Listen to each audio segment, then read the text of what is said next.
ngasi wari asidi tabada yamna angakpa thajadaba thodok amagi warini nupi amana luhongduna chahi 18 leminarglaba magi mapuroibabu masa mathanda sijaba manhallaga hatkibagi wari amani lamakhangda thengnaba nungsiba amagidamak maga chahi 18 leminaraglaba magi mapuroibabu hatpangamba nupi asi wari oina tabada phauba akiba phauhanba thodok amani thodok asi matau karamna thokibano haiba wari asi taminaduna khangminasi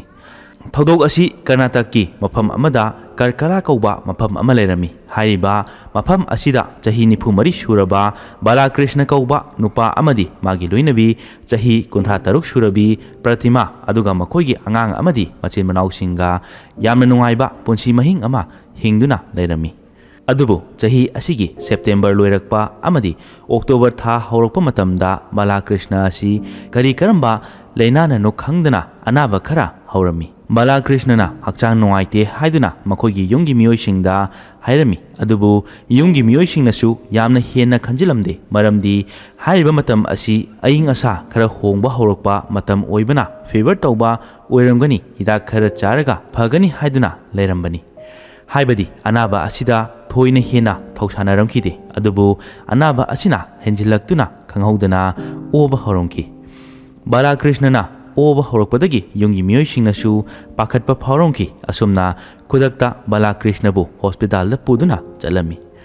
doctor na anaba adu yenglami doctor na phajana check up tawraga hidak khara irami karisi tawroi hidak singasi chang naina chaw numit kharani leiraga phagani hairami asumna makhoina yumda halaktuna leiba matamda Balakrishna gi anaba si phaba kauba leiramde amuka oba horongki Balakrishna gi laina mawong asi ubada imungi miyoisingsu yam hena pakhatpa phawrami asumna amuka doctor aphaba amada yenghalami doctor adunasu check up phajana tawraba matung test kharasu tawraga hidak kharaga amuk iramki haiba hidaksing adu charaga adum phagani haiduna tharakhi asumna makhoina akonba doctor yengluraba matungda yumda halaktuna doctor na irakpa hidaksing adu charami adubu madudasu karisu kanaba phanglamde amuka anaba horongki haibadi oba horami matam asida makhoigi imungsingna local doctor da yengmada phatrabanina makhoigi khungang adugi mapanda chatuna aphaba doctor amada yenghanaba khanarami asumna city hospital amada chatuna yenghalami amuka nauna hakchangi test laurami phajana kumna yengsilami matam aduda Balakrishna si 34 nare haiba khanglami hojikti Balakrishna da kari karamba anaba leibana magi hakchang nungaidribano haiba asi khanglabani asumna city hospital dagi doctor na hidak khara iduna chanaba hairami adubu numit nini humni leiraba matungdasu anaba asi pharamkhide Balakrishna mamangdagi ayamba doctor da yenghanduna lakhrabani adubu magi anaba asi karino khangdana leirakpada makhoigi city gi hospital amada yenghanbadagi 34 lei haiba khangkhibani adubu haiba hidaksing adu charabasu phaba kauba leiramde phabadi lairadana anaba henjilaktuna hojikti chak chaba phauba yaramkhide oba fever tauba amadi Balakrishna gi hakchang yamna chonjilami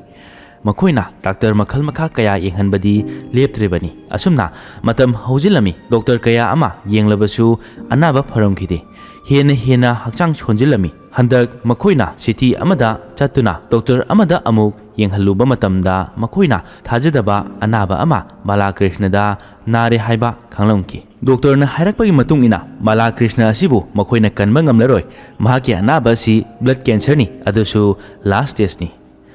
hairibasing asi makhoigi yungi miyoisingna tabada yamna angakpa thajadaba oiramki hojikti cancer asigi treatment tawbada kanaba phanglaroi painkiller kumbadi thaba yai adubu cancer gi oinadi phagatpa ngamlaroi hairami hidak pijabadana yararoi imung manungsinga nungsina matam leminaduna mapu mabu khurumjaba natana ahenba karisu tawba ngamlaroi hairambadagi Balakrishna gi yungi miyoisingdi awaba thajadaba ama oirami asumna thawai nungaitana Balakrishna bu yumda puduna laklami makhoigi laikai miyoisingnasu hairiba pausing adu tabada nungaitaba phawbadagi anaba hangba laklamki doctor na kanma ngamnaroi haraklabasu mahakpu makoigi yumgi miyoishingnadi hinghaningba kaubanina atopa doctor kharadasu tanaduna layeng chatharami adubu madudasu karisu kanaba phangkiramde Hojikti Balakrishna su wakhal sonjilami mahakna makoigi nungshiraba imungsinga leiminaba phanglaroi khalamki asumna thawai nungaitana leirakba aduna numit kunmangani di hojinkhirami hariba numit kunmangani asida numit tara mangani di hospital chatuna doctor ga anaba adugi matangda tanaduna lakhibani asumna 25 October yeroklami hariba numit asida Balakrishna gi yungi miyoising asi thabak ama chathoklamki Yumda magi nupi amadi Balakrishna khak lehubani itha thajadana magi nupina Balakrishna gi mama mapada call tawraktuna Balakrishna si karino ama tawkhre haduna hairami wahi adu tabada hanadigi macha nupagi phibam khangbanina amuka hena pakhatpa phawrami makoina khongjen yangna yumda yorpa matamda Balakrishna gi aroiba matam oiramki Balakrishna gi thawai yaudraba hakchanga magi nupina thawai nungaitana kaptuna leiramba adu magi mama mapana uramki hariba thodok adu ubada mama mapasu wakhalwana nungaitana kaplami adubu makoigi macha asi hanadagi kanma ngamnaroi haiba khangkhibana maram oiraga nungaitaba kaya leirabasu magi matam yauraktuna chatkharbani haiduna wakhalbu phajinarami asumna Balakrishna na leitre taibangpal thadoktuna chatkhre haiba asi leikaigi miyoisingnasu khangnarami leikaigi miyoising mari mata sing laktuna magi aroiba mathau mangam pangthoknaba pandit pu kauduna thabak thoram pangthoknaba sem sarami adubu makoigi mari mata sing lam lapna leiba hariba thoram asida saruk yaningba miyoi khara ngaiba oina Balakrishna gi asiba hangsang asi nomanini thamduna makoigi mari mata sing lakpa ngairami asumna leidingai tanja asida Balakrishna gi manau nupana jingnaba ama phawrongki haibadi numit kunmangani gi mamangda Balakrishna si karisu tawdana leiramkibani aduga ikhang khanghodana blood cancer nare haiba khanglomki adubu cancer na naraba matung yam thuna numit kunmangani gi manungda sikhiba asi Balakrishna gi manau nipada karigumba angakpa ama oirami hidak pijaduna matam khara sangdoklabadi haiduna doctor kaya amana layengduna lakhibani adubu kharada oirabasu phagalakpa tawduna hekta sikhiba asi magi manau nipana thajaramkidi haiba thodok asi semjin chajinba thodok malamki adubu haiba asi kanada hairaga kanana magi wari adubu thajabigani haiba asi mahaksu somnadagi thajidabagi wani asengba karino haiba adudi khangdribani asumna wakhal tawduna leiringai wakhal ama laklami makoigi yum asi CCTV camera thamlibani asumna makoigi imungna chathokringai mamangda yum asida kana lakpano haiduna CCTV footage check tawba haurami matam aduda 25 October asida sakhangdaba miyoi ama moigi yum manungda changhiba urami hariba nupa asina ngahak leiraba matung chatkhirami adugi matungda magi mayamba Balakrishna si sire haibagi pau takibani CCTV footage ta sakhangdaba miyoi ama moigi yumda changlamba adu ubada magi wakhalda hena chingnaba ama leirami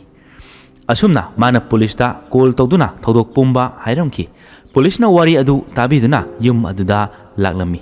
police na hariba misi asi chingnaba khara leire maram asina postmortem tawnaba hairami aduga hakchang adubu postmortem tawnaba gidamak thakhirami makoigi yumgi miyoisingnasu angakpa ama oirami haibadi blood cancer na naduna sikhraba machanupa asibu police laktuna chingnaba lei postmortem tawgadabani haiduna pukhiba asi karino haifam khangdaba ama oinarami adubu hariba asi postmortem gi report lakpada khangadoribani asumna mathangi numita postmortem gi report laglami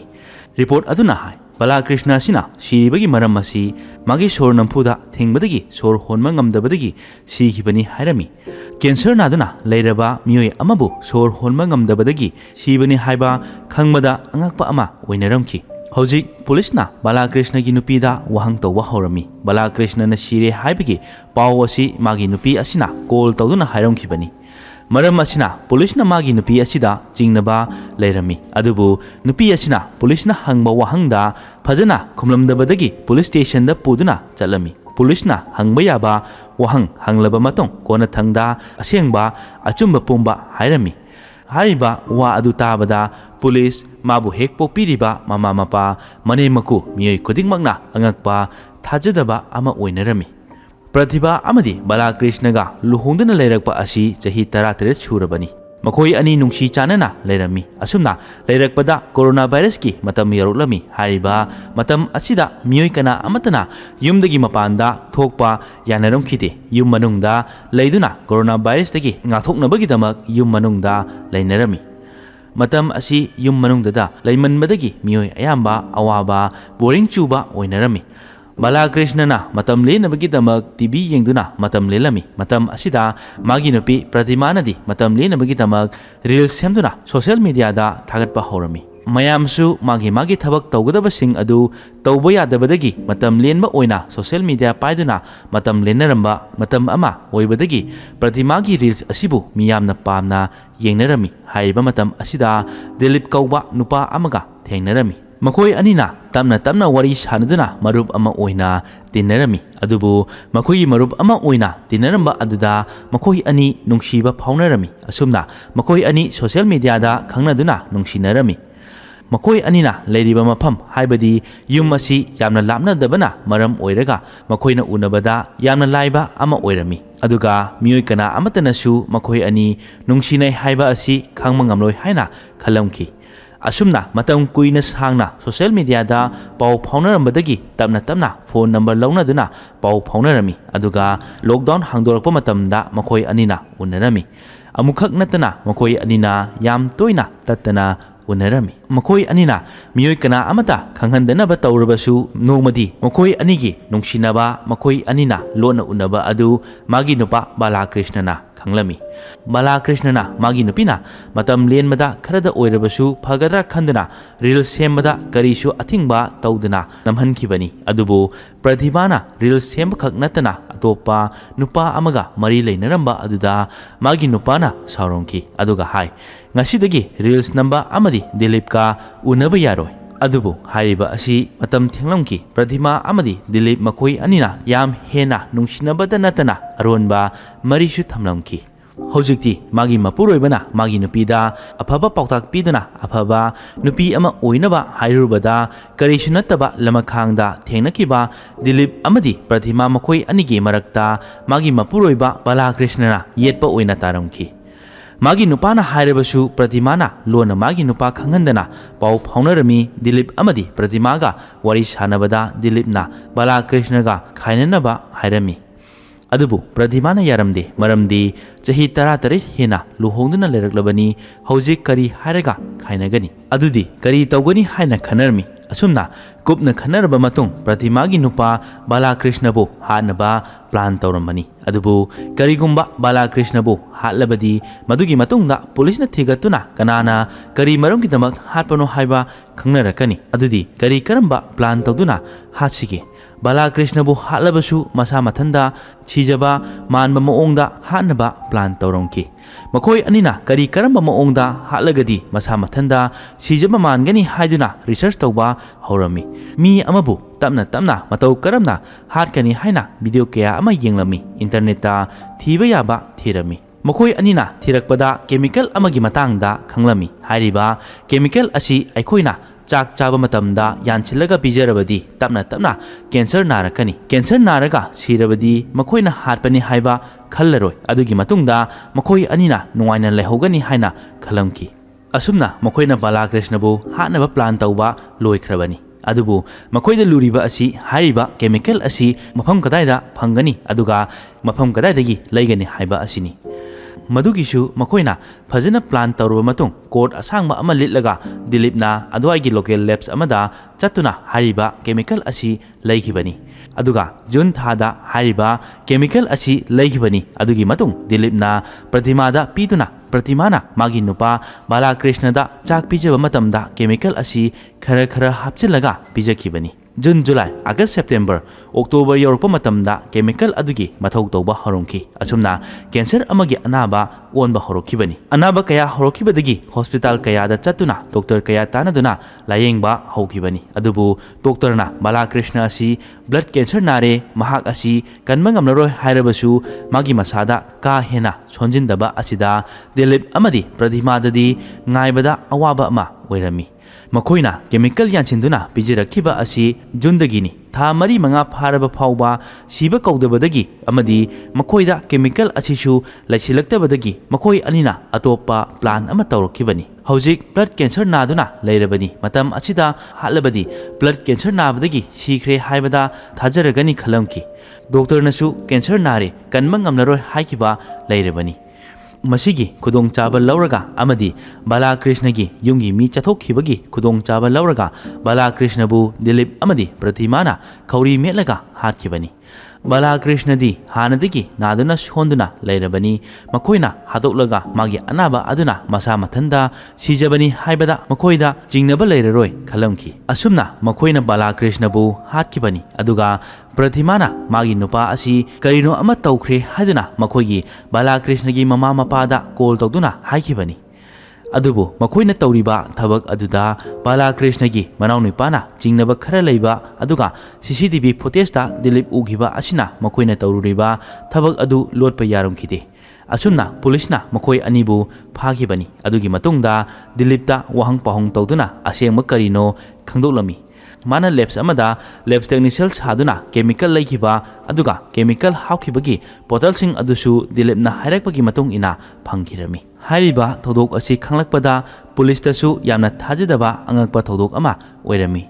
ꯆꯍꯤ 18 ꯂꯨꯍꯣꯡꯗꯨꯅ ꯃꯆꯥ ꯂꯩꯔꯕ ꯅꯨꯄꯤ ꯑꯃꯅ reels ꯅꯝꯗꯨꯅ social ꯃꯤꯗꯤꯌꯥꯗ ꯊꯥꯒꯠꯂꯨꯕꯗꯒꯤ ꯅꯨꯄꯥ ꯑꯃ ꯈꯪꯅꯗꯨꯅ ꯃꯄꯨꯔꯣꯏꯕ ꯂꯩꯔꯕ ꯃꯥꯅ ꯑꯇꯣꯞꯄ ꯅꯨꯄꯥ ꯑꯃ ꯄꯥꯝꯂꯨꯕ ꯑꯁꯤꯅ ꯉꯁꯤꯗꯤ ꯖꯦꯜꯗ ꯄꯨꯟꯁꯤ ꯂꯦꯟꯕ ꯇꯥꯔꯦ ꯔꯤꯜꯁ ꯅꯝꯕꯗ ꯑꯀꯥꯏꯕ ꯀꯔꯤꯁꯨ ꯂꯩꯇꯦ ꯃꯇꯝꯅ ꯆꯥꯎꯈꯠꯂꯛꯄꯒꯤ ꯃꯇꯨꯡ ꯏꯟꯅ ꯑꯍꯣꯡꯕ ꯂꯥꯛꯄ ꯍꯥꯏꯕꯁꯤꯗꯤ ꯃꯍꯧꯁꯥꯅꯤ ꯑꯗꯨꯕꯨ ꯔꯤꯜꯁ ꯑꯗꯨꯗ ꯀꯔꯝꯕ ꯔꯤꯜꯁ ꯅꯝꯂꯤꯕꯅꯣ ꯍꯥꯏꯕ ꯑꯁꯤꯗꯤ ꯃꯔꯨ ꯌꯥꯝꯅ ꯑꯣꯏ ꯔꯤꯜꯁ ꯅꯝꯕ ꯍꯥꯏꯔꯒꯁꯨ ꯃꯌꯥꯝꯗ ꯀꯥꯟꯅꯒꯗꯕ ꯕꯨꯙꯤ ꯂꯧꯁꯤꯡ ꯑꯣꯏꯕ ꯌꯥꯕꯒꯤ ꯃꯇꯥꯡꯗ ꯔꯤꯜꯁ ꯅꯝꯕ ꯌꯥꯏ ꯗꯥꯟꯁ ꯇꯧꯔꯕꯁꯨ ꯐꯖꯕ ꯃꯑꯣꯡꯗ ꯇꯧꯕ ꯌꯥꯏ ꯑꯗꯨꯕు ꯃꯆꯥ ꯂꯩꯔꯕ ꯅꯨꯄꯥ ꯂꯩꯔꯕ ꯃꯥꯅ ꯉꯥꯏꯍꯥꯛꯀꯤ ꯑꯣꯏꯕ ꯌꯥꯔꯔꯣꯏꯗꯕ ꯅꯨꯄꯥ ꯑꯃ ꯊꯦꯡꯅꯕꯗꯒꯤ ꯆꯍꯤ 18 ꯂꯨꯍꯣꯡꯗꯨꯅ ꯂꯩꯃꯤꯟꯅꯔꯛꯂꯕ ꯃꯥꯒꯤ ꯃꯄꯨꯔꯣꯏꯕꯕꯨ ꯃꯤꯇꯣꯞ ꯑꯃꯒꯨꯝꯅ ꯍꯥꯠꯄ ꯉꯝꯕ ꯃꯥꯒꯤ ꯃꯆꯥ ꯑꯗꯨꯕꯨ ꯃꯄꯥ ꯀꯥꯏꯅꯍꯟꯕ ꯉꯝꯕ ꯅꯨꯡꯁꯤꯕ ꯈꯪꯗꯕ ꯃꯃꯥ ꯑꯁꯤꯒꯤ ꯊꯧꯗꯣꯛꯀꯤ ꯋꯥꯔꯤ ꯑꯁꯤ ꯇꯥꯕꯗ ꯑꯀꯤꯕ ꯑꯃꯗꯤ ꯐꯥꯎꯍꯜꯂꯤ